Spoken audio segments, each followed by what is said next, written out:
Are there actually 3 AFC West teams trying to get a rookie quarterback on Thursday night? Which surprising squad might win the J.J. McCarthy sweepstakes and is the number 2 overall pick still in the air? Plus, 5-time FFPC Dynasty League winner Ryan Collson hangs out to discuss Marvin Harrison Jr., his favorite non-top 3 rookie wide receivers, and much more. We've got a great show for you. Ferrell Elliott is here. I'm Eric Balkman. Stick around. Your special Wednesday NFL Draft preview episode of the High Stakes Fantasy Football Hour starts now. I've seen greater men than these lesser. Broadcast live and heard around the world, you are now watching the most entertaining hour of radio on the planet. Welcome to the High Stakes Fantasy Football Hour presented by myffpc.com with your hosts Eric Balkman and Ferrell Elliott. The High Stakes Fantasy Football Hour is your home for analysis from the best players in the world. And now, because no one else was available, here are Eric Balkman and Ferrell Elliott. Solace in the scripture, are we not all our father's sons? I became a man, nobody ever told me what a man was. Thank you, Rob, and greetings and salutations to all of you Balkaholics and Ferrelliacs. Welcome to the latest episode of the High Stakes Fantasy Football Hour, the season finale of Season 12 of the HSFF Hour. Thank you for all your support over the last decade plus. It's presented by the Fantasy Football Players Championship. Check them out at myffpc.com.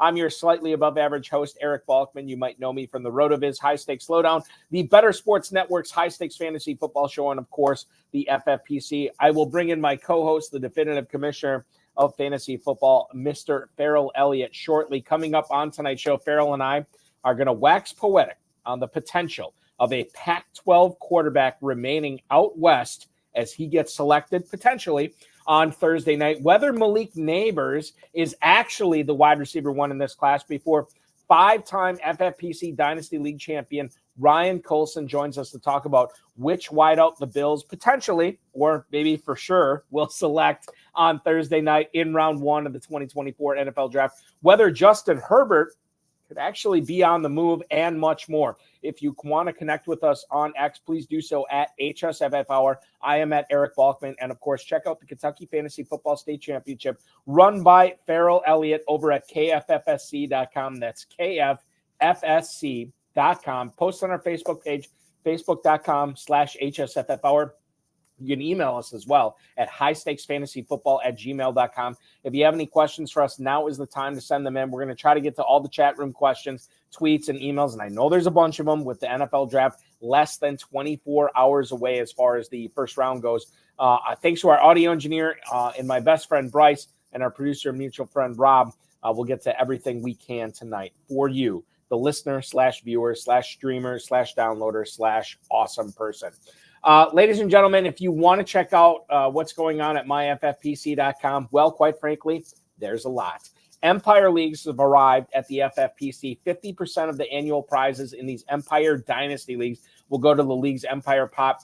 The team that wins the championship 2 years in a row will take down the Empire as well as the Empire Pot. The league will disband, and all teams will get their deposit back on that as well. Go to myffpc.com to not only play in that, as well as our 2024 Dynasty Startup Leagues, which have begun at the $100 level, going all the way up to the $5,000 level at myffpc.com. If you've noticed a change in our best ball leagues this year, that's normal because not only is our Superflex Best Ball Tournament prize pool deeper this year, our FFPC Best Ball Tournament, which had a $200,000 grand prize last year, now has a $300,000 grand prize. Our Superflex Best Ball Tournament grand prize, which had a 5-figure grand prize last year, is now up to a $100,000 grand prize this year. Enter the Classic for $125. Enter the Superflex Best Ball tournament for just $35 and win $100,000. Where can you beat that? You cannot. So check it out at myffpc.com. And while you're there, and I think we have our final pre-draft Fantasy Pros Championship draft underway right now. Bryce is doing double duty tonight, commissioning, and he's also producing this program tonight. We may or may not have a midnight draft. I think we do, but don't quote me on that. Check it out at myffpc.com. All these players that are drafting right now are drafting for a chance to win a $1 million grand prize in more than a $6 million prize pool. The best ball tournaments, the dynasty startups, the Superflex Best Ball Tournament, the Empire Leagues, all those are available at myffpc.com, myffpc.com. Remember to like this video, subscribe to the channel, comment on it, share it with your friends, share it with your enemies, and get notified every single time we go live. Want to give a shout out to Brent Studebaker, who's hanging out with us watching Facebook, YouTube tonight.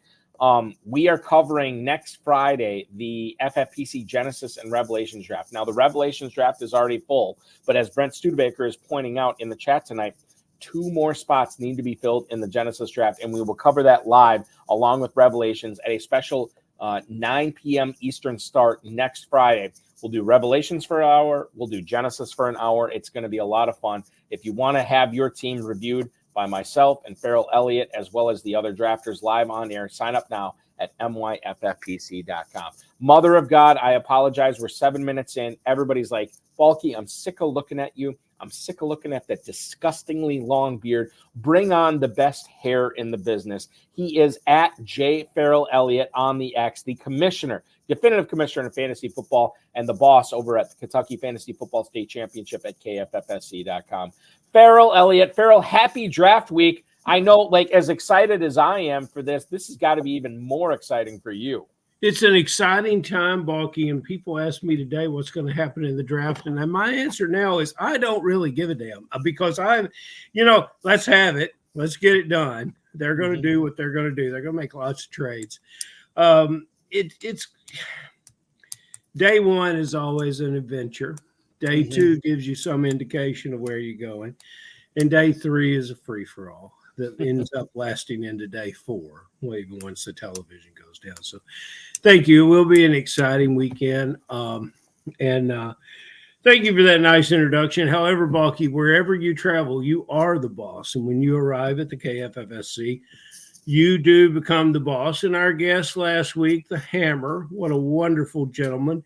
The Hammer signed up or made his directions known that he will be joining the KFFSC this year. So, your kind words make that happen. I'm glad to hear that. I know Dom Gazzetti, who is a longtime follower of this show, as well as the RotoViz High Stakes Lowdown and the Better Sports Network's HSFF show. He is playing against me in Kentucky this year, playing against anybody who wants to sign up in Kentucky. And Dom is a fun guy to compete against. So if you want to compete against some really, I wouldn't say like Dom knows his stuff, but I would say if you want to compete against a really talented guy who's a lot of fun to compete against, as well, and Dom's not the only one. There's plenty of other action over at KFFSC.com. The main event is going on shortly, and you can register for that right now, Ferrell. And Brent Studebaker checks in and encourages me to join. Is it Genesis, I believe? Genesis, yep, absolutely. And, I cannot, Brent, because that would put me in a position to not be able to join the show and evaluate everyone else's draft pick. And is that an old fashioned? Unexpectedly, and I don't know if I've ever told you this, Balky, but my brother Lee, he prepares me a little caddy of an ice chest and an ice bucket and some cocktail glasses, and I did not give him the idea that there was a show. That there was a show here on Wednesday night, not Friday night, so he was unprepared. So, Rubio, this is a Jameson and ginger ale, and it is poorly with its 2 ingredients. I still didn't get it right because Lee didn't do it for me, but it's as close as we're going to get tonight. So thank you for that shout out. I will say this too. Like, I was actually hanging out earlier in the day with a guy the terrestrial radio station I work at in Northeast Wisconsin, we have 6 radio stations in our radio ranch, and the news talk station, which is adjacent to me, we have a guest on every single week. One of the hosts of that program, he is from Pittsburgh, Ferrell. No, he is not well versed in sports. He's a minor Steelers fan and an even more minor Pirates fan. You shouldn't tell people he's from. Well, he doesn't mind. He doesn't mind sharing this. Pittsburgh. But he has said over and over again, in the times I've hung out with him, and I was hanging out with him a couple hours ago, earlier tonight, watching the NBA playoffs and some Major League Baseball, his chosen drink of choice is Jameson and ginger ale. He has always gone with that. He loves it. He's a big fan of it. So there's a lot to like about Jameson and ginger ale tonight. So here's what I want to do. We're gonna end the show with some emails. I promise you it's going to happen about some rookies tonight. We're going to get Ryan Collson's take on not only some of the players he's heavily invested in dynasty leagues, but some of his takes on rookies as well. But to kick off the show tonight, Ferrell, we've kind of been avoiding this the last few months because I hate to bring up topics where it's like, hey, what if this happens? What if this happens? Well, now we're 24 hours away from the start of the NFL draft. I think it's time to bring these topics up. And I'm going to kick things off tonight with your Las Vegas Raiders. Dan Graziano from ESPN reported that the Raiders are, quote, thought to be high on Washington quarterback Michael Penix. Now, apparently, and like this is really apparent, the Raiders would love Jaden Daniels. Raiders are not probably going to have the ammunition to move up from 13 to 2 to get Jaden Daniels tomorrow night. So the Raiders are probably going to have the opportunity to draft Bo Nix or Michael Penix if they don't want to be shut out from quarterback in the first round. Now, Graziano also said, quote, if the quarterback market starts drying up quickly and they feel the need to trade up in order to avoid being shut out, the Chargers at number 5, who I am convinced are going to trade out of that position, and the Titans at number 7 are two teams that people believe are willing to trade down, end quote. Penix obviously would be a massive upgrade over Aiden O'Connell, a significant upgrade over Gardner Minshew, and potentially your quarterback of the future here in Las Vegas. At least that's the way I would see it if the Raiders end up drafting him in round 1. Your thoughts on Michael Penix as a Raider and the likelihood it could happen, and maybe the fallout for Devontae Adams, Michael Mayer, and more in Sin City? Oh, I think it's highly likely that it happens. And I am a big fan of this player. You know, he played at Indiana University before the transfer. He's 24 years old. He's been in college ball for 6 years, and he's been there. He's been around so long because he's had bad luck with injuries. But NFL Medical has reviewed him and has largely decided that he's just a victim of bad luck. He's not particularly injury prone. Then at his pro day, he comes in and he wheels out a 4.46.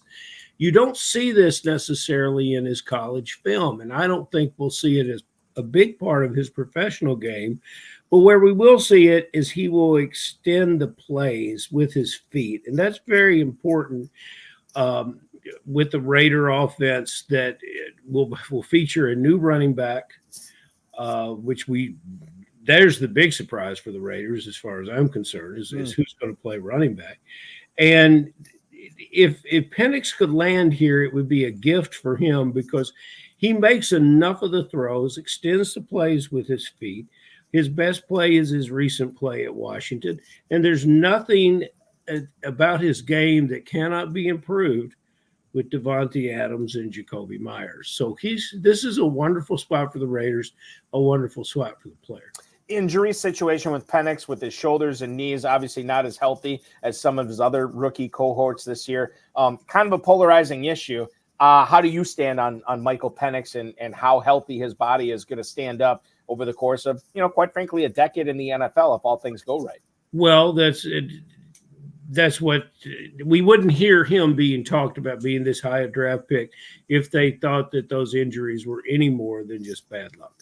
He's just, he's been in football and he's had a run of bad luck. He could have a run of healthy luck now, and that's what we hope for all players, but especially for this player. Another reason we didn't see that 4.46 speed on film is, they protected him a little bit at Washington because that was their investment. But I think he'll be ready to go and take on every aspect of NFL football, physically and mentally. Most people, I shouldn't say most people, some people, I know we have a smart and really good looking listening audience here and viewing audience.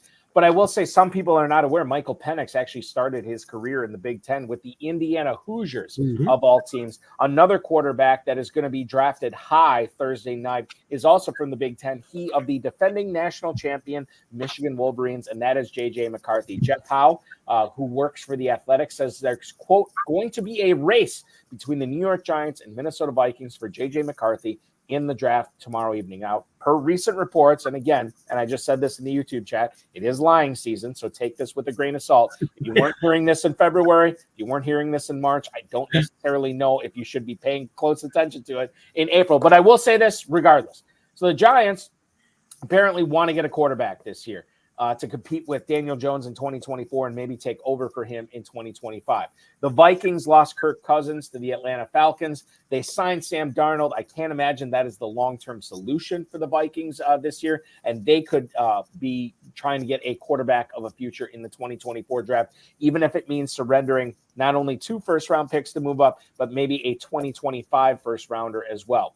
Jeff Howe, in a recent mock draft, had J.J. McCarthy going to the Giants at pick number 4 in a trade with the Arizona Cardinals. The Giants currently have the 6th pick in the draft, so it would require them moving up 2 slots in the first round. The Vikings have the 11th pick, and I believe 23 overall. Don't quote me on that, but I do believe that's correct. An AFC executive told ESPN Jeremy Fowler that he expected Minnesota to trade up to the 3 spot to get the Patriots' 3rd overall pick to draft a quarterback as well. The executive said, quote, I think they pull it off.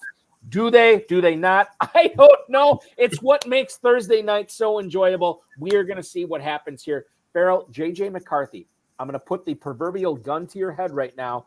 After tomorrow night's proceedings, what uniform is Michigan Wolverines quarterback J.J. McCarthy wearing to begin his pro career? Oh, no, Balky. I think he's a Viking. I really think he's a Viking. You know, he's a quarterback that was successful. Not a lot was asked of him. He was protected in the pocket, and he made the plays. He plays on time. He moves the chains. He keeps the ball moving down the field. I like this player. You could learn to love this player with the consistency and certain professionalism around him. And look at the receivers once everything gets worked out that he's got at the tight end position and the wide receiver position in Minnesota. And that would be a wonderful place for him. I think that you don't get real excited about this player, but you get real comfortable for the other fantasy elements around him. And I think he would make a really, really fine pick as your number 3 quarterback in best ball and an attractive pick in Dynasty. Well, you know, typically I don't like to spend so much time talking about quarterbacks because I think that's, you know, and with all apologies to Superflex drafters, like you're going to be collecting quarterbacks as much as you can in Superflex drafts. I don't know how much advice we can give you. So I typically like to spend our time talking about running backs and receivers, but because we're so close to the draft, I do think quarterbacks are interesting to talk about, not only for Superflex in the FFPC, but just in general, the direction of certain NFL teams. So I'm going to bring up Albert Breer's report today from Sports Illustrated that the Broncos, quote, connections to Oregon's Bo Nix have persisted. Breer said that the front office in Denver have done a lot of work evaluating whether Bo Nix is going to be a franchise quarterback in the NFL, specifically for the Denver Broncos. They've met with Michael Penix. Peyton Manning, who's closely in touch with the team, says that the Broncos remain, quote, very interested in J.J. McCarthy, who probably, and I guess, you know, obviously maybe, will not be on the board at number 12 when the Denver Broncos are slated to pick. Now, Bo Nix has been called a lot of things. He's been called a war eagle in Auburn. He's been called the tiger there. He's been called a duck. He's been called a game manager by a lot of people too. And Bo Nix would seemingly be exactly what Sean Payton is looking for in the Mile High City, who loves to check down in his passing offense. No team in the NFL threw more running back screen passes last season than Russell Wilson and the Denver Broncos. The Rams have also been a potential landing spot for Bo Nix as Matthew Stafford is getting up there in years, Ferrell. But I want to focus on Bo Nix to Denver here. Is this real? How likely is it that Bo Nix is going to be a Bronco not before, not on Friday, but prior to Friday's round 2, are we going to see Bo Nix as a Denver Bronco?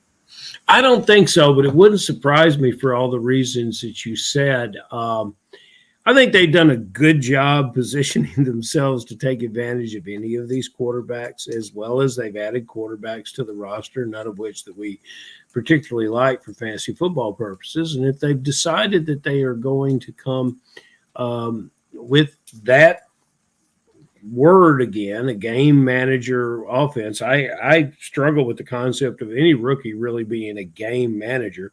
But I'll take that under this situation and say that that's how Peyton wants to play football and how to win. You know, Balky, you're so right to bring this up tonight. I think back, you think about game changers in the first round, and it was just a few years ago that we said at the end of the first round, we're getting ready to shut it down for the night. And all of a sudden, the Baltimore Ravens select Lamar Jackson. Yes. In the world, it completely changes for all the Baltimore Ravens and the way that the way they went forward as a team. So there's plenty of surprises still to come. Bo Nix and McCarthy don't provide the surprise. Penix provides me a surprise because I finally caught up with believing how good this player is, and I think he can be a better pro than the player that he was in college. And so there's lots of other quarterbacks in this draft that have aspects I like about them, including Rattler out of South Carolina. But you know, we're going to find the best landing spots at the end of the day. And at the quarterback position, we're going to know them quick. So it changes everything for the landing spots where they end up for our fantasy players. And it either challenges what we know or validates it. And I'm hoping for a lot of validation. Yeah, validation is the name of the show. And while we would love to have our picks and our analysis validated by the decision makers and by the players that participate in the NFL, who better than to go for proper validation than a 5-time FFPC Dynasty League champion. He's also won other FFPC titles as well. He's here tonight as our guest to talk about the biggest rookie sleeper in this year's class, his favorite first-year running back, and much more. Please welcome on the pride of Buffalo, New York, Mr. Ryan Collson. Ryan, happy draft week. Thanks for hanging out with us, man. Thanks, Balky. Thanks, Ferrell. Thanks for having me on today. You know, it's funny. I told my wife that I was going to be on a podcast tonight, and I think her immediate response was, "Oh, you're just going to talk fantasy with some of your buddies," you know. But I told her, you know, that the website that I'm on constantly flipping through, trading nonstop, that those are the guys that I'm going to be on with. She's like, "Oh, okay, so it's a big deal." So, you know, it's an honor to be on with you both today, and I really appreciate the time. Have you always lived in Buffalo, or did you move there? What's your story? So I'm from about 2 hours south of Buffalo originally. I've been kind of all over the country. I've got a military background, so I've been all over. I was out in California for a while. My wife is actually from Buffalo originally. We met out there, and we moved back here to the Buffalo area back in 2019. So roots are here now officially. There's no moving now. That's awesome. That's fantastic, man. So let me do this. And by the way, we're going to get into Dalton Kincaid and a potential wide receiver pick for the Bills in the first round tomorrow night in a little bit. But before we get to that, can you I know you said a military background. Can you let us know what you're doing for a living when you're not winning all these FFPC Dynasty leagues? Yeah, so I'm currently in talent acquisition. So I recruit pharmacists for one of the major retailers out there. Also currently closing the book on my 20-year career in the military. I'm currently in the reserve. Finished my paperwork for retirement back about 2 weeks ago. So closing that chapter and focusing more on recruiting. That is an interesting background. I like Buffalo. I'm a big fan of Buffalo until it starts snowing. But even then, I mean, it looks like as a transplant in California, you're slugging your way through it. Yeah, it was a mild winter this year, so we were blessed. It was pretty calm for us. A transplanted Californian made his way down to Arizona and played for the Cardinals this past year. And I think this is a little bit of a trick question because Marvin Harrison's floating around there. He and the other two neighbors and Adunze and perhaps some other highly ranked receivers could change the platform and face of some of these teams' expectations of the guys on the team. Michael Wilson, I think, has not been for me, and I can but before I get started on that, I want to know what you think about it. But what happens to Wilson and other Cardinal players if that's the landing spot for Marvin Harrison? Yeah, so I've got a lot of Michael Wilson shares. So the question, as far as being rosterable, to me, he is absolutely. He's a guy that, during roster cuts, we all know how difficult roster cuts can be on the platform, especially in, the RotoViz or the Superflex leagues. I couldn't get away from him. I was keeping him on every roster I could. I think, the expectation has been all along that the team was going to bring in one of those high-end X receivers, whether it be, Harrison Jr. Neighbors. But, Wilson's not the next guy. I think he's more of a Z. He's more of a compliment guy to a top tier elite wide receiver. I expect regression from Trey McBride. Honestly, I think, he had the opportunity there with, there wasn't any competition really when he was, excelling towards the end of the year. If I could move a Kincaid plus, or I'm sorry, if I could move him at McBride for a Kincaid plus, I'll do that in a dynasty league. So in my opinion, I think you can stash Wilson comfortably, and then come time for bye weeks when you need, that second flex. I think he's a guy you can slide into your starting roster. I can appreciate that with Wilson. I'm not a big Wilson fan. I'd like to know exactly what you like about him. I do think that he's physical and he's quick, and he's got all the measurements. But, here we throw that old phrase around about it being injury prone. He just misses a lot of time. He missed a lot of time last year. He had one breakout game in a chaser game versus the Niners where they lost by 20 points. He caught 7 balls and 2 touchdowns, but was relatively a non-factor for the rest of the year. I'm curious. I can understand hanging on to him. I'm curious about when you might play him, but I don't think he's a number one receiver. So I'm sort of like with you. If they land a top of the line receiver very early, one of these top receivers, I think he becomes a better player because take pressure off and roll the defense in a new direction. But I appreciate that, and I'll keep an eye on Wilson, especially knowing that you are a fan. Well, and Ryan, I think that the other question too that needs to be answered is when you had the opportunity to cut Michael Wilson, right, prior to cutdown day, when you knew that a lot of people were thinking that Harrison was going to go to the Cardinals, you didn't. So obviously, you do see something with Michael Wilson here. Was it just the case of, hey, a lot can happen. Everybody is hating on Wilson because everybody assumes Harrison's going to the Cardinals. There's a non-zero chance they trade out of that spot and maybe grab somebody else, maybe an offensive lineman instead. What was the reason that you decided to – and it's not like you have Wilson on every single team, but you do have him on several of your teams. What do you think – how would you answer that question? What was the reason that Wilson made the cut for several of your dynasty teams before FFPC cutdown day? Yeah, good question. So obviously we know, a healthy Kyler Murray can support several receivers, can support up to three targets, really. I mean, when you look back to early in his career, he was supporting Hopkins, Christian Kirk, and Fitzgerald was still on the team too. So he can support and feed multiple receivers, at a time. I think that he's kind of locked into that Z, that second receiver on the team. So I think, if he's, in your flex spot and, he's getting 5 to 7 targets in a game, you can flex that. You can put him in your roster and start him. So let's move on here and talk about your Bills. Now, prior to you living in the Buffalo area, were you a Bills fan? I want to know how deep your fandom goes, because I think our viewers want to understand that the answer to that before you answer this question about Dalton Kincaid and the potential for the Bills drafting a wide receiver in the first round tomorrow night on Thursday.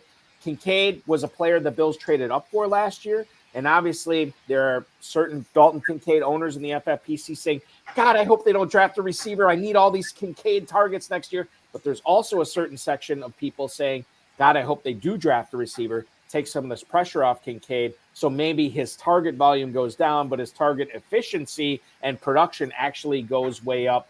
What do you think about Kincaid's production specifically in 2024 if Buffalo decides to pull the trigger on a wideout in the first round tomorrow? Yeah, so I'll first answer your first question regarding kind of like my roots as a Bills fan and where that came from. You know, I grew up 2 hours south of Buffalo, so we grew up. So you were always a Bills fan. So I grew up. We were watching Super Bowls as if they were like the normal thing to do. When I was a kid, we would just go to Super Bowl parties. That's what we did. That was a thing to do. And then all of a sudden, we had this enormous drought, 17 years without playoffs. So I was spoiled as a kid. But to answer your question on Kincaid, I think personally that it's definitely better for Kincaid and his production if we bring in that elite receiver. There's not currently a receiver on the roster that's going to pull those double teams in. Is going to draw that attention. It's not going to be Shakir. It's not going to be Curtis Samuel. So we need that elite receiver. Mm-hmm. In my mindset, I am an advocate of, I want to see Brandon Beane make a big move, make a huge splash. I don't want to stay put. I don't want to do a mid-tier up to a Brian Thomas Jr. I want to make a jump into the top 10. I want to get an elite guy for Josh Allen. My thought process is we get up to the 8 with it where Atlanta is currently. We take the if Odunze is still there, probably not Neighbors or Harrison Jr. If Odunze is there at 8, we jump the Jets, we jump the Bears. He's not adverse to these kinds of moves. We made the move for Stephon Diggs originally. We made the big splash to sign Von Miller 2 years ago. Obviously, he's been injured. We made that move in free agency. So we're not. I don't think he's against making that kind of huge jump. But yeah, I think it actually would open up bringing in a talent like that. I think it opens up a buying window for Kincaid. We had a buying window earlier this offseason for Kincaid. Then after the Diggs trade, I think that hyped up Kincaid as the number one target. But I think bringing in another receiver like that would actually reopen that window to purchase some Kincaid shares. Wow. That's a lot there. A lot to unpack. I know. Is anybody else super excited for Rome Odunze, the Buffalo Bill right now? This is insane.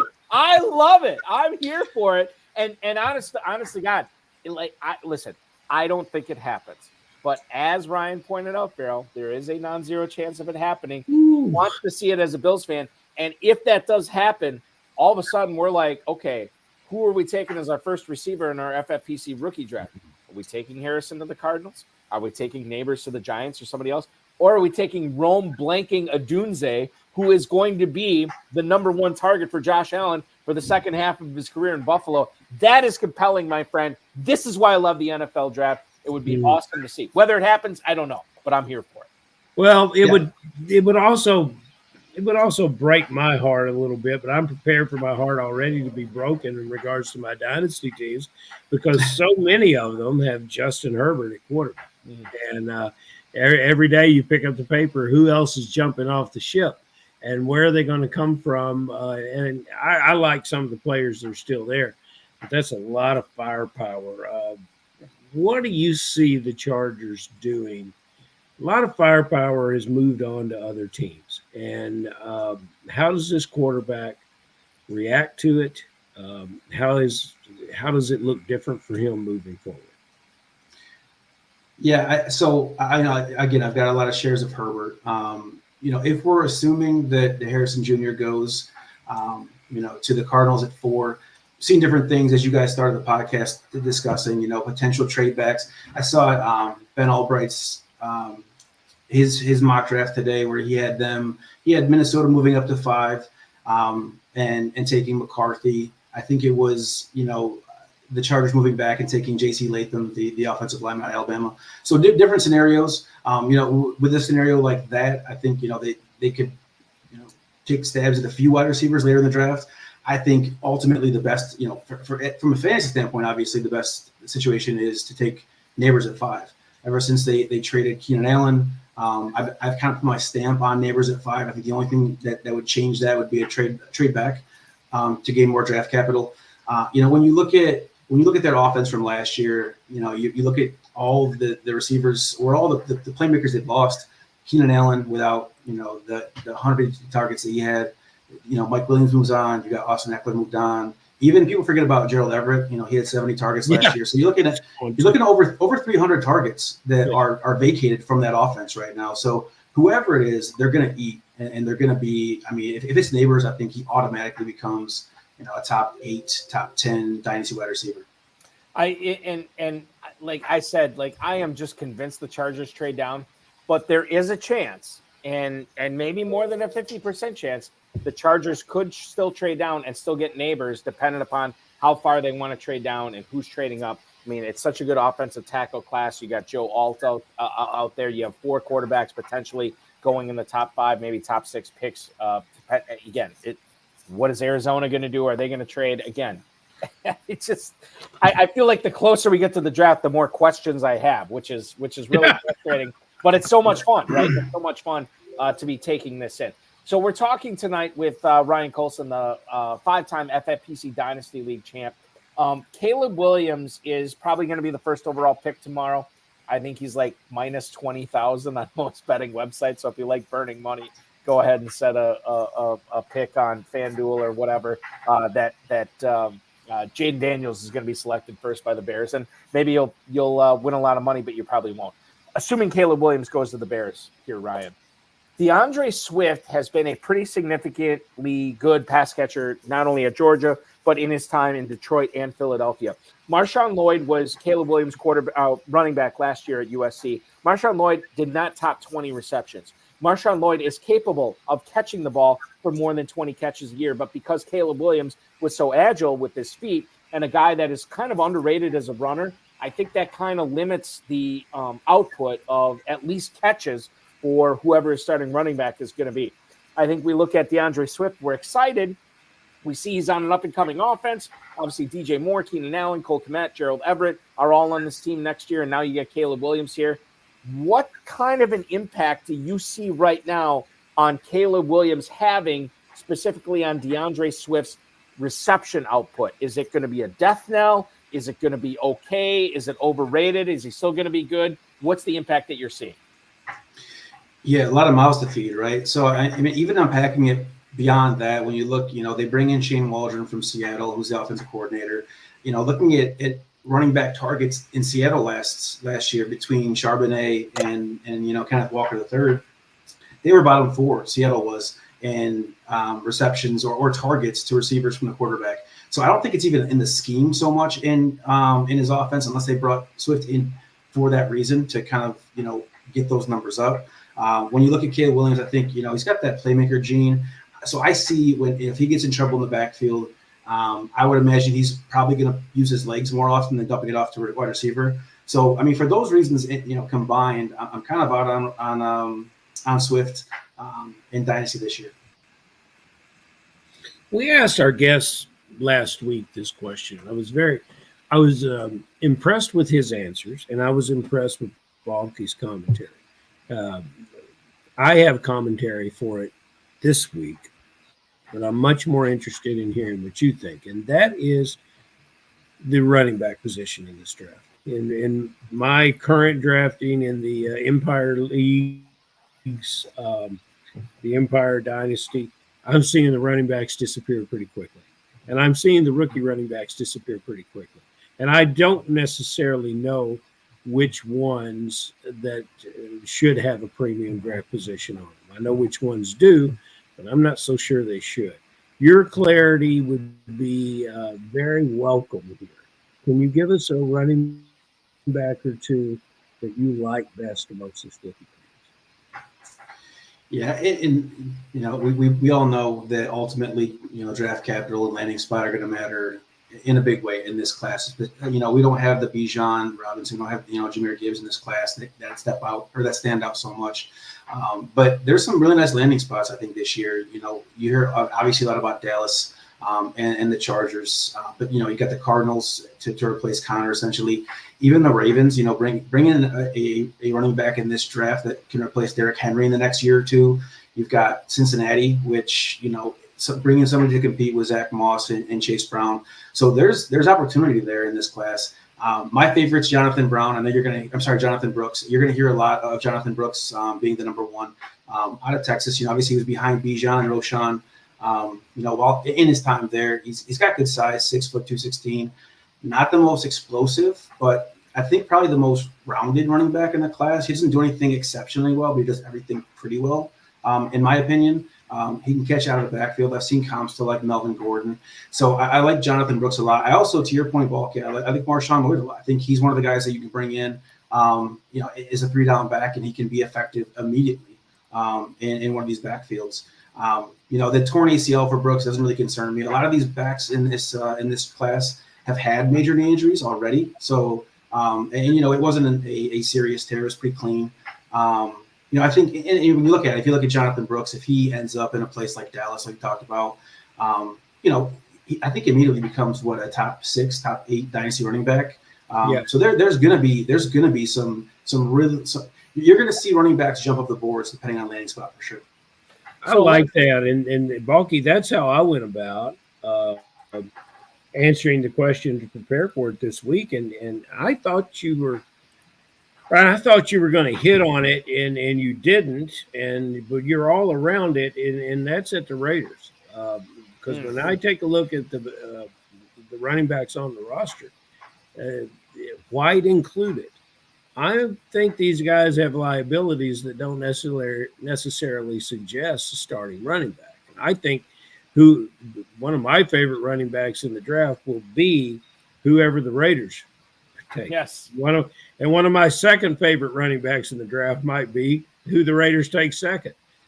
They've got an offensive line there that have 5 guys that have over 500 snaps each last year, and a rookie quarterback that's going to have to a rookie or near rookie quarterback that's going to have to lean on a running game. So that's where I'm going. So yeah, we started the show talking about quarterbacks, but the real meat of the decision making of fantasy players is the running back position.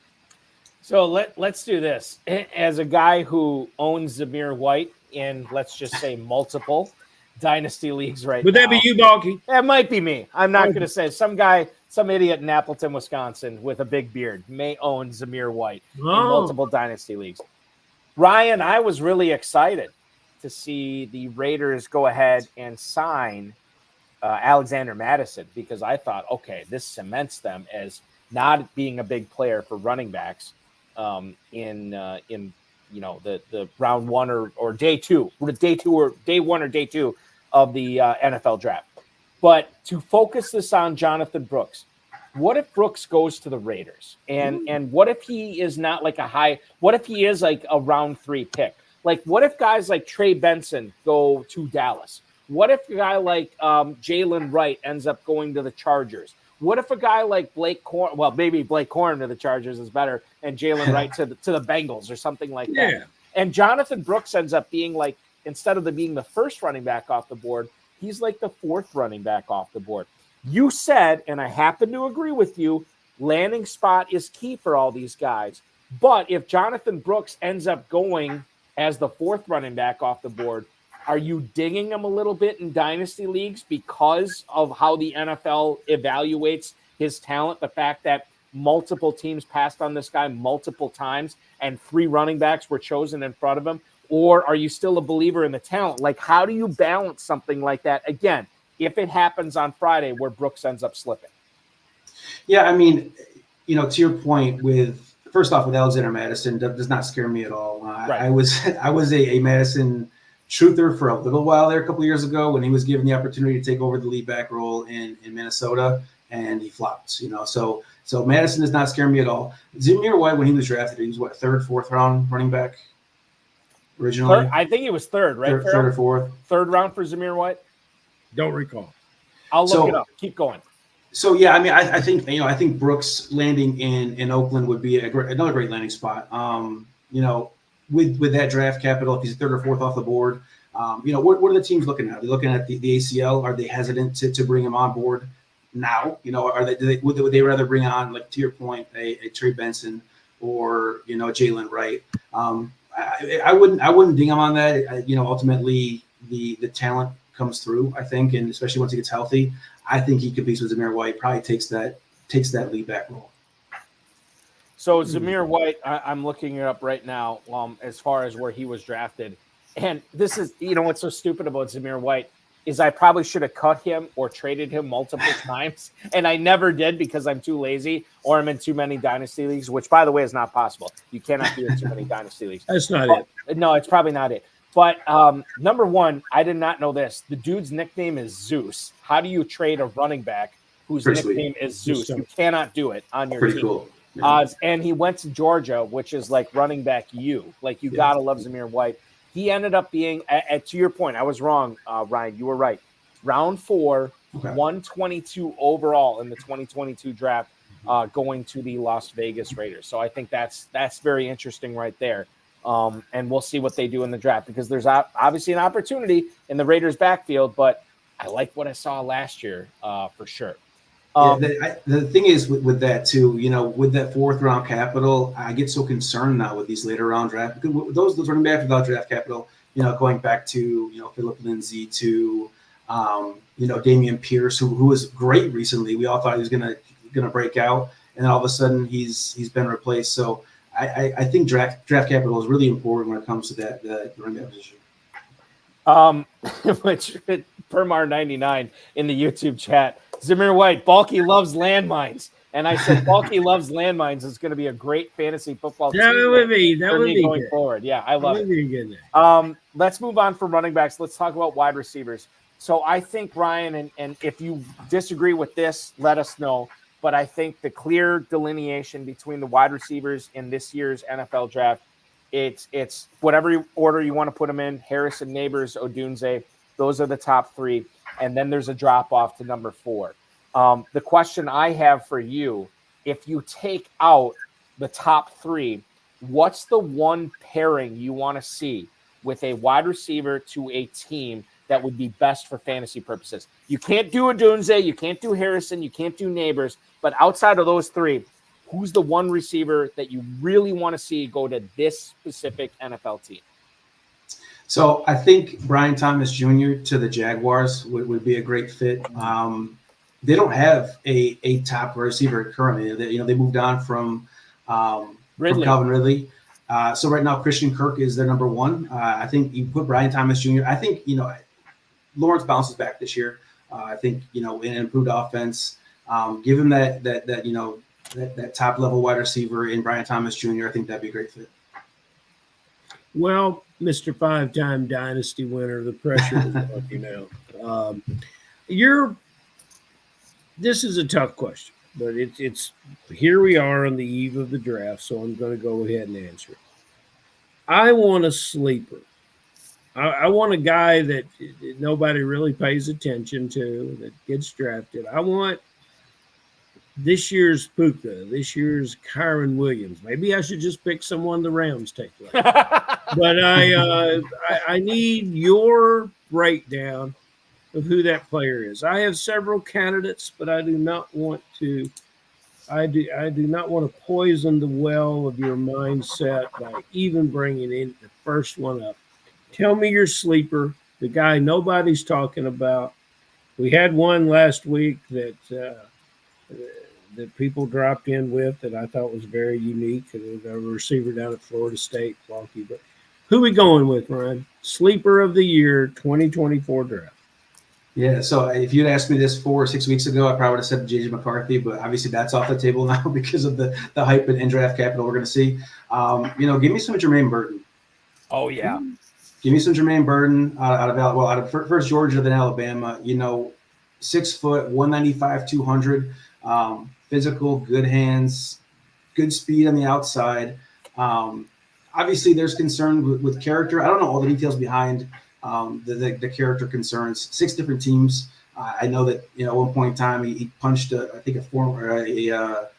opponent's fan after a game, obviously not good. So there's character concerns there, but I think the talent's there. He's obviously showing out in Alabama. I think with him, give him the right landing spot. One team that sticks out to me would be Pittsburgh. Put him in Pittsburgh with a Mike Tomlin who is used to those kinds of personalities and can, kind of rein them in. And I think it could be a great spot for him. Yeah, but Balky, was that Permar that had our Florida State receiver? Yeah, he was Wilson. Permar had one thing that I agreed with last week and one thing that I agreed with this week. We're on a 2-week roll here. Mm-hmm. This is fantastic. It's a whole lot. Yeah. Okay. Good stuff. Permar is I don't give him enough credit, but he is one of our more, not that we have unknowledgeable viewers, but he is definitely one of our more knowledgeable viewers. If Permark was a baseball player, he would be the guy I grew up with, the mad Hungarian, Al Hrabowski. Yeah. He would only throw, fastballs.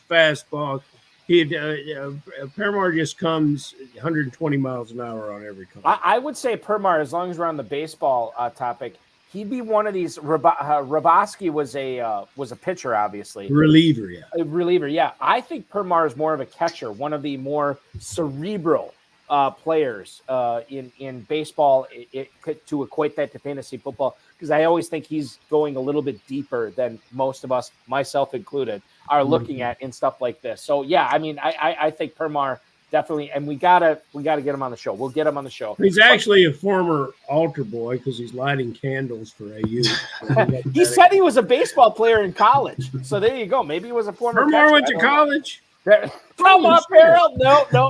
We're not doing this. No, we're not ripping on Permar 99 tonight. That is not going to happen. Love you, Permar. So let's go, Ryan. We got some emails here for you tonight. We got a little time left, so I want to get to the emails. And my computer is acting up right now. Of course, it's acting up. The one time I want to ask emails tonight, which is so frustrating. You want me to go ahead and ask my question to close it out? Close. Okay, yeah. This because my browser just shut down completely. This is usually our closer, so you got to come strong like Permar, and you've got to tell us someone that you absolutely love. And then you've got, for a very, very positive guy like you are, and I love that in you, Ryan, you're going to throw a little shade, because I know there's somebody out there that you don't want on your team. I'm not particularly sure who it is, but share with us those two players. Somebody you got to have, and somebody that you just don't want any part of. Yeah, so one player that I'm buying anywhere I can is Jackson Smith-Njigba. I don't know many people that have been on the bandwagon for JSN like I have, going back to his junior year, obviously the Rose Bowl game.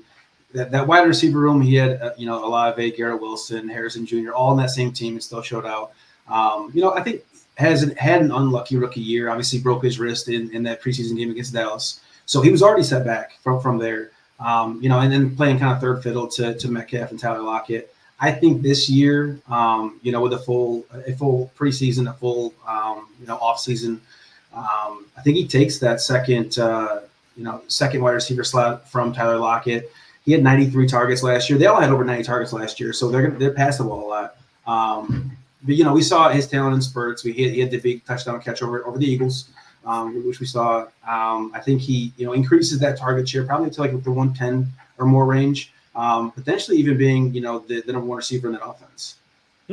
Interesting. Okay. I love it, because this is counterintuitive, not counterintuitive, but this is counter to what a lot of pundits are out there saying right now regarding JSN. So you like JSN, Ryan, which I give you props for, and I have him on some of my dynasty teams. Maybe I need to acquire him on more of my dynasty teams right now. What about a player that, and again, I know it's difficult to trade this time of year because we got the draft coming up in less than 24 hours, which is going to radically change the value for a lot of the players on your roster. If there is a player that you would like to sell for maybe less than 100 cents on the dollar, who is it? So I'm curious to see what your responses are to this one, because I have not seen this player listed as a sell anywhere. But at current value alone, I'm shopping Drake London. I've joined a few startups so far this offseason.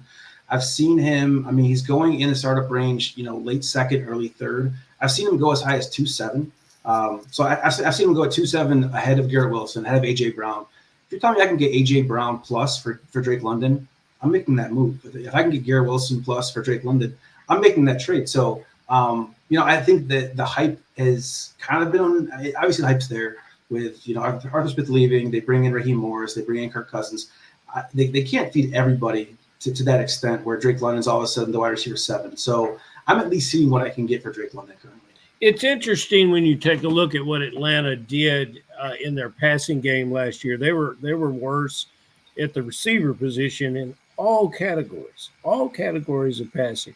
And, you would be flying in the face of buy low and sell high. You would be just absolutely in the reverse here because this player, I think if you stuck with him, you might keep him. But, you are the 5-time champion. Yeah, it's true. And Permar 99 also pointed out, he did this much earlier in the podcast, but he said odds are shifting now. Atlanta now favored to draft Rome Odunze. And I have seen this because, my God, if you can find an NFL mock draft prior to mid-April that did not have Dallas Turner, the edge rusher from Atlanta, going to the Falcons, kudos to you because I can't find one. And now all of a sudden we're seeing Byron Murphy going there. And now we're seeing, according to Permar 99, the odds are saying Rome Odunze to the Atlanta Falcons. And he said that's going to suck for his Drake London shares. If that does happen and the odds are dictating that this is more than a non-zero chance of that happening, then you are right, my friend, Ryan, to trade Drake London while the getting's good, because after the draft, it might not be all that great to have Drake London on your team if they do end up going with Rome Odunze or somebody else. And if they do, go get you some Kirk Cousins by then. That's what you Yes. That's what I always say in these scenarios. Like, yeah, it sucks if you have a player like that and you have another player that's being drafted with a lot of draft capital. And what do you do? Well, you can't really react from the skill position player standpoint, but what you can do is react from the quarterback standpoint. You don't know who the targets are going to with Pitts or with Odunze or with London or whoever, Bijan Robinson. Get the quarterback because he's going to be responsible for all of them. So that makes a lot of sense here. I do have my emails back up right now, and we'll go right away for you tonight. Well, we heard it through the grapevine in Grapevine, Texas. Eddie wants to know, Ryan, what do you make of the Pittsburgh backfield this season? I brought this up on the High Stakes Fantasy Football Show last night with legendary upside Stephanie Miller, and I said, Najee Harris and Jaylen Warren, typically Harris was always going significantly higher than Jaylen Warren. If you look at the FFPC Never Too Early Best Ball Tournament, which actually closed out, and we'll get the actual Best Ball Tournament ADP coming up in the next few days. But if you look at it, these guys were going like super late, the end of the 7th and the mid 8th. Like Najee Harris was like running back 27. Jaylen Warren was like running back 30 or running back 29, something like that. Where do you stand on the Pittsburgh backfield this season? To me, it seems like this is a perfect time to buy a Najee Harris because his value has never been lower. Or do you see it differently, Ryan? No, I agree. And, I think obviously Najee's had his injury problems. He actually came on pretty strong towards the end of the year last year. I think he was top 15, top 12 back last year towards the end of the year. So he finished strong last year. I think he's a buy. I'm not totally sold on Warren. When you're looking at draft capital for startups right now, they're pretty close. I think you're looking back in the 11 to 13 rounds, so they're a good value, both of them. I'm buying Najee if he's there. Well, the other question that we have here before we let you go on this evening, and thank you so much for hanging out a little bit extra tonight. Jerry in Putnam, Oklahoma says, "Are you willing to pay the going price on Jahmyr Gibbs this year?" Thank you so much. That is Jerry in Putnam. Excuse me. Is it Putnam? It's Putnam. It's Putnam. Putnam, Oklahoma. Ferrell, you're familiar with Putnam, Oklahoma? I didn't know that. Yeah, buddy. I know all the stops in Oklahoma. Who is the guy who did the song "I've Been Everywhere"? Is that Johnny Cash? That's Johnny Cash. Yeah, all right. So, Ferrell Elliott, the new man in black, as he's wearing it tonight. You know it. So you have Jahmyr Gibbs right now in the Never Too Early Best Ball Tournament. Jahmyr Gibbs has an ADP of, and why don't I see it here? I should see this, and I don't. We're running back. Holy cow. That's why I didn't see it. I didn't think he was this high, but he is. Running back 4, Mother of God, Saints be praised. Jahmyr Gibbs, running back 4 at the 111. I don't even want to load up what he's going in Dynasty, but I'm going to do it. Jahmyr Gibbs, running back 3, ahead of Christian Saint Jesus McCaffrey at running back 4. Jahmyr Gibbs going at running back 3 at the 108. Holy cow, Ryan. And forgive me if I'm poisoning your mind on how to answer this question. I am not willing to pay that price on Jahmyr Gibbs. Are you willing to pay that price either in best ball or in Dynasty right now? No, and I love Jahmyr Gibbs. I've got shares of Gibbs on some of my stronger teams, and he's a best ball guy. You know, he's an explosive player. That's the kind of format you want to have Gibbs in. But I'm not taking him before CMC. There's no way. I'm not making that move. No. If you've got him, so at that price, absolutely not. If you've got him, are you willing to trade him for that draft? Ooh. Trade him for what, Ferrell? Sorry? That draft spot. What, at 1.8, 1.9 ball? And so in Dynasty, he's going as the 108 in startup drafts with the FFPC. In best ball, I mean, and obviously there's no trading in best ball, but he's going at the 111, so a little bit lower. So, but you can acquire him in Dynasty. Again, his ADP is the 108 in Dynasty startup draft. Would you if someone offered you the if someone offered you the 108 in your Dynasty leagues, would you move him for that? So it's tough for me because I'm solely doing Superflex at this point in time. So I'm always considering the quarterbacks into the equation as well. Mm-hmm. So if we're putting in Jahmyr Gibbs at the 108, absolutely. I'm buying there for Dynasty leagues. But again, my focus usually is on Superflex. So I would need to kind of see how that played out. You're one of those head exploding guys from Super. Yeah. Now listen, Ryan, this is the beauty of the show. I can go to fantasymojo.com at FantasyMojo on the X. Darren Armani, the godfather of the FFPC Pros vs. Joe's competition. If you saw him on Twitter, on X, he's already released many of the pros that are going to be competing this year in the Pros vs. Joe's tournament. I just went on to see his Dynasty Superflex startup ADP in the FFPC.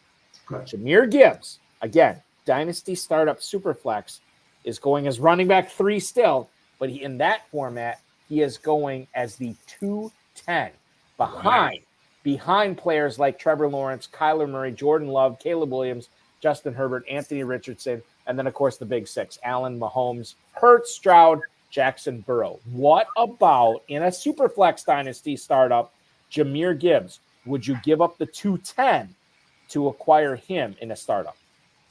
I wouldn't, because starting with running backs is not my style. I'm a first year punt, productive struggle kind of owner. Mm-hmm. So I pretty much punt running backs from year one and focus later on. And I kind of pound wide receivers, tight ends, and quarterbacks. So me personally, no, but that's the value that I've seen. I mean, I've seen him go as high as mid-second in startups in the Triflex leagues. So that's the value that if you want Jahmyr Gibbs, that's what you're going to pay. It's not my cup of tea personally, because that's how I build my rosters. But if you want Gibbs, then you got to pay up, unfortunately. Go find this year's Jahmyr Gibbs and get your bargain. There you go. Is there, just real quick, and I know we're up against it, and I apologize for everybody who's hanging out overtime. Ryan, is there a this year Jahmyr Gibbs? Is there a this year Puka Nacua in the draft? That's always a question, right? Right. Hard to say. Not that I have. Listen, man, I'm going to be honest with you. No is an Ferrell will disagree with this. No is an acceptable answer. Say, Balky, there's no way there's a Gibbs. There's no way there's a Nacua in this year's draft. That's fine. I mean, if you're asking me if there's going to be a rookie receiver who breaks the rookie receiving record again this year, my answer is going to be no. So that's the easy answer is no. I don't have a name to throw out, but that is yeah. There was an old general manager, Balky and Ryan, that whenever I had a player of questionable skill set that I would inquire about, especially if he was a client, that was the answer he would give me. Hard to say. Hard to say. You know what I mean? Yeah, hard to say. Well, let me put you on the spot one more time tonight. Sure. Okay, so there's obviously no Nacua. We all agree there's no Nacua in this year's class. But if I were to ask you the closest guy to Puka Nacua this year, Nacua. Hold on. No, not even. Maybe Nacua light. But if I was to ask you who is the closest guy to Nacua, maybe he's only 50% Nacua. Maybe he's only 40% Nakua. I don't know how you view this wide receiver class, although I do know it's deep. Is there a player like Ferrell, who have we talked about? We've talked about Javon Baker, right? We've talked about Malachi Corley is another guy too. Malachi Corley is going to outdo all these guys. Who's the guy out of Louisville that you always talk about? Jamari Thrash. Jamari Thrash is another guy. He looks like in the 6th round, and he'll be a superstar. And the closest guy to Nakua is Skoranek. Lines up right next to him, Balky. Skoranek in LA. So, I think Balky, my two, I like Ladd McConkey a lot. I like Ricky Pearsall as well. I like Ladd. I think Ladd would probably be the closest comparison to Puka. And he's faster too. I think he can be even used more on the outside than Puka is. I like Thrash. I like the guys you named. I like Baker out of UCF. So it's a deep class. But yeah, Ladd McConkey I think would be the closest. And I like Pearsall out of Florida too. Yeah, Pearsall, he's a little bit older. Oh my God, guys. I was on my Northeast Wisconsin terrestrial radio show earlier today, and I was talking with a Green Bay Packers draft expert, and obviously I root for the Packers being in Northeast Wisconsin, and we were talking about potential shocks that the Packers could do in the draft, and obviously you don't think about Green Bay being connected to receiver, and he brought up look at Xavier Legette, a player that the Packers have had in for a top 30 visit, and I'm like, mother of God, this guy played college for 5 years or 6 years or 17 years, whatever it was, and he did nothing in his college career. And then once he turned, 30 or whatever, and he was going up against 17-year-old players, he put up this massive year. I'm like, the last thing I want to see is Xavier Legette on the Packers. I say that he'll probably turn out to be a fantastic player. You never know. What I do know is we did have one fantastic player on this show tonight. At least he is Ryan Collson, the pride of Buffalo, New York, a guy who has won 5 FFPC Dynasty leagues, including other FFPC non-Dynasty leagues as well. Ryan, this was our NFL Draft Preview episode. It is our Season 12 finale of the High Stakes Fantasy Football Hour. So good to have you on. I love picking your brain. I love to hear what you had to say. Very entertaining, very informative. I wish you nothing but the best going forward in all your FFPC leagues. And, of course, enjoy the draft this weekend, my friend. Same to you. Thank you both again. It was an honor, and I appreciate your time. You got it. That is Ryan Collson, ladies and gentlemen. Let's return Ryan to those Super Bowl parties of his youth and root for the Bills this year. What was funny growing up for me as a Packers fan, so God, I shouldn't share this, but I'll do the Cliff's Notes story on this. When I was growing up as a kid in the 80s, Ferrell, in Northeast Wisconsin, the Packers were an absolute joke. My father treated them as a joke. We couldn't wait till Sunday rolls around to make fun of how bad the Packers are going to lose. And then Lindy Infante took over, and they got a quarterback named Don Majkowski. And then Don Majkowski got hurt, and a guy named Brett Favre took over, and we've never looked back. Favre, Rodgers, and now Jordan Love, who looks like the real deal or whatever. But I remember the first time I watched a Super Bowl with the Packers in it in 1996, and it was surreal. It was very similar to seeing my Milwaukee Bucks in the NBA Finals 3 years ago. It was surreal. It never seemed like this is actually happening. So for me to grow up like Ryan did as, hey, the Bills are in the Super Bowl, this is just normal, blows my mind. I mean, I can't even wrap my head around that. Well, they never had a happy ending, but what a wonderful run they had. What a great team and a great coach and a great owner. There was a really good group, and they deserved a victory somewhere along the way. They just didn't get it. The one email I do want to get to, because the rest of these we can wait on because they're good redraft questions, but I do want to get to Chuck in Southfield, Michigan's question, Ferrell, and we'll end the show like this tonight. Hey, fellas, who do you have in the Dynasty Fantasy Face-Off between Marvin Harrison Jr. and Malik Neighbors? Thanks so much. That is Chuck in Southfield, Michigan. Ferrell, we've asked so many guests about this, and I feel like as we've gotten deeper and deeper in the draft season, there's more and more people that are saying Neighbors should be the pick over Marvin Harrison Jr., strictly from a talent standpoint, not necessarily from a landing spot standpoint. You've looked at these players. Who do you like better as far as their games go, Harrison or Neighbors? Neighbors has a little more versatility, I think. You could use him just like they did in college.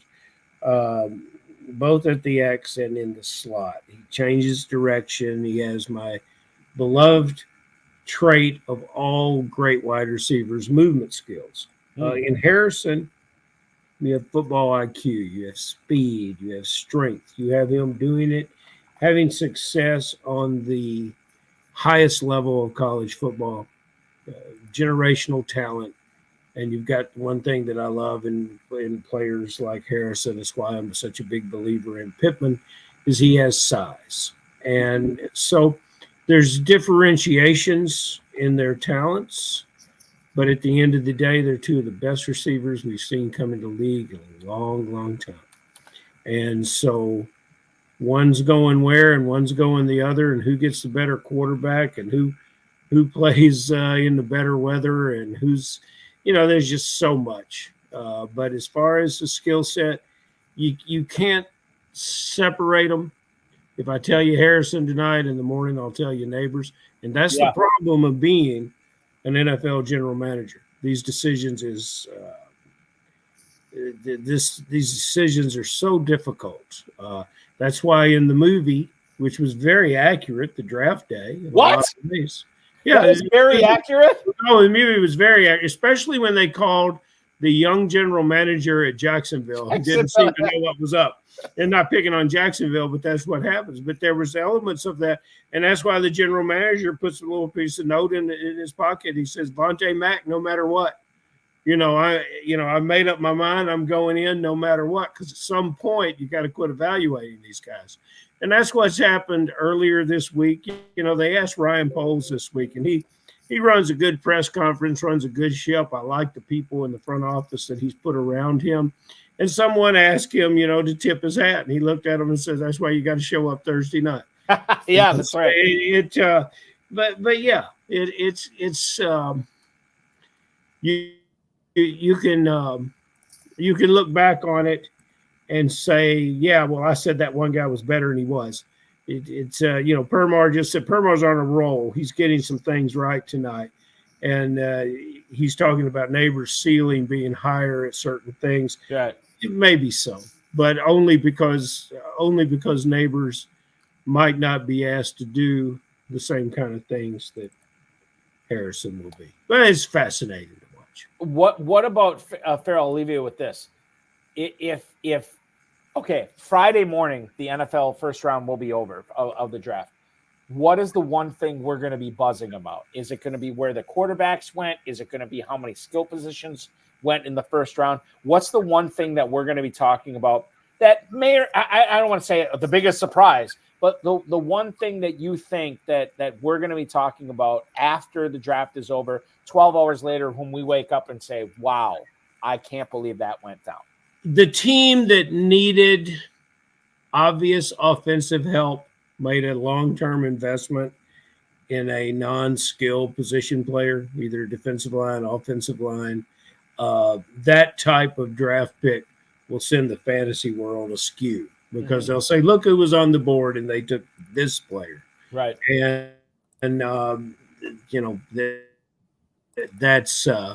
That's what will sometimes drive us as fantasy players crazy. Yeah, and we've seen it. So we've seen it happen over the years. We're like, oh my goodness, this perimeter player that's going to be a future 100-catch, 1,200-yard, 10-touchdown guy, and they went with an offensive lineman. Or this running back, not necessarily running back in the first round, but a guy maybe in the second round that has multiple future 1,000-yard seasons in front of him. With multiple double-digit touchdown seasons in front of them, and they went with an inside linebacker or something like that. I think you're right. Like when the table is set, well, I'll borrow a line from Rounders here. You got the Luger, you got the plate, you got the napkin, you got everything in front of you, the scotch, whatever, the sides. You just need that steak in front of you. And sometimes, for whatever reason, the NFL team will decide to go with the loaded mashed potatoes or the cream, right? And that's what it's what happens. Like, and we just got to live with it as fantasy players, and it could happen again tomorrow. I'm looking for the big ribeye. I'm looking for that massive tomahawk steak for plenty of players tomorrow in getting not only the talent matched up with the right spot in the draft, but with the right team in the draft that's going to equal big-time fantasy production. So with that, we will close out this extended Season 12 finale of the High Stakes Fantasy Football Hour. Ferrell, the next time we go live will be not this Friday, but next Friday when we cover the Genesis and Revelations draft, and we will be at Episode 1 of Season 13. They said it couldn't be done. You and I pulled it off. Congratulations to you, my friend. Thank you so much for hopping aboard with me tonight and hosting, and good luck with everything going forward, and enjoy the draft this weekend, my friend. I'm looking forward to it too, as well as all our guys that came in the chat room for Wednesday night.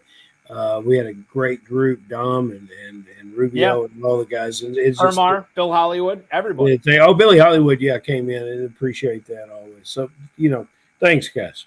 Thank you so much, Ferrell. We'll talk with you again real soon, man. That is Ferrell Elliott, the definitive commissioner of fantasy football. Check out his website, KFFSC.com. Join in the main event. Join in any of the dynasty leagues they have going on there. Compete with me and plenty of the other guests we've had on the show going forward. That's KFFSC.com. Thanks to Ryan Collson, Ferrell Elliott, the FFPC, Rob, Bryce, and, of course, each and every one of you who are watching this live, streaming it later, downloading it, listening to it later. We appreciate however you're consuming this show. You are the backbone of this program. The HSFF Hour, as I said, returns not this Friday because we're going to give you the night off and watch rounds 2 and 3, which is always good for fantasy purposes on Friday night for the NFL draft. We will return a week from this coming Friday, which will be, it's going to be in May. I'm going to look up the exact date right now because I don't want to give false information, or at least that false information on the show.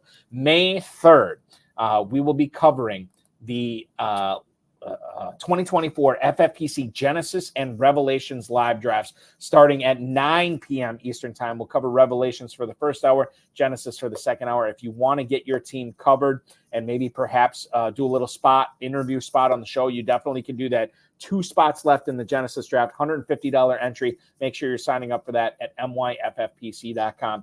In case you missed last night's High Stakes Fantasy Football Show on the Better Sports Network or on the FFPC socials, we had legendary upsides and ship chasing's Stephanie Miller, who joined us for a special NFL draft preview episode. She was awesome, gave us a lot of great content, a lot of stuff that we should bear in mind when we were watching and consuming the draft, not only on Thursday, but Friday and Saturday as well. We will go live next Thursday, the fallout from the 2024 NFL draft, with 2 special co-hosts. For the first hour at 7 p.m. on Thursday, Thor Nystrom from Fantasy Pros is going to join me.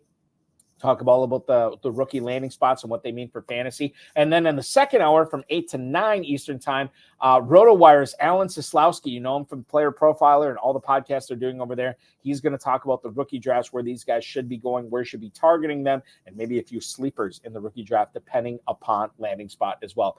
Empire Leagues have arrived at the FFPC. Check it out at myffpc.com along with our standard dynasty leagues there as well. You also have the Fantasy Pros Championship. I believe we still have, and I'm going to look it up right now just to verify.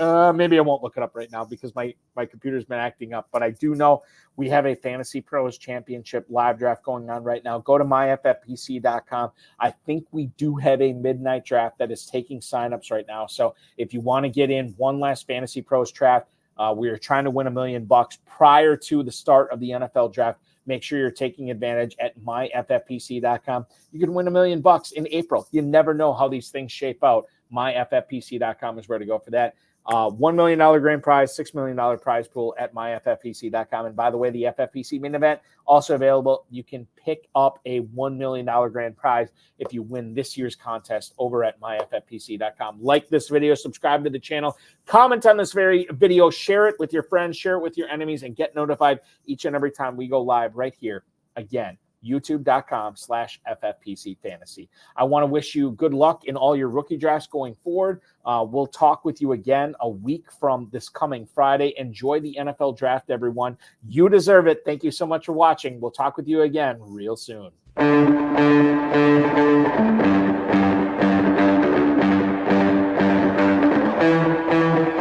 This has been another episode of the High Stakes Fantasy Football Hour presented by myffpc.com. It was broadcast live and was watched around the world. Balky and Ferrell will be back next week with more analysis, more interviews, and more advice from guests much smarter than they are. Thanks for watching, and we'll talk with you again next week.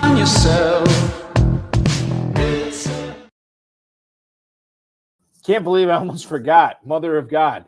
I know it's Wednesday, so I'm not thinking weekend, but enjoy the NFL draft the next 3 days. So I will leave you with this. Your weekend officially starts now.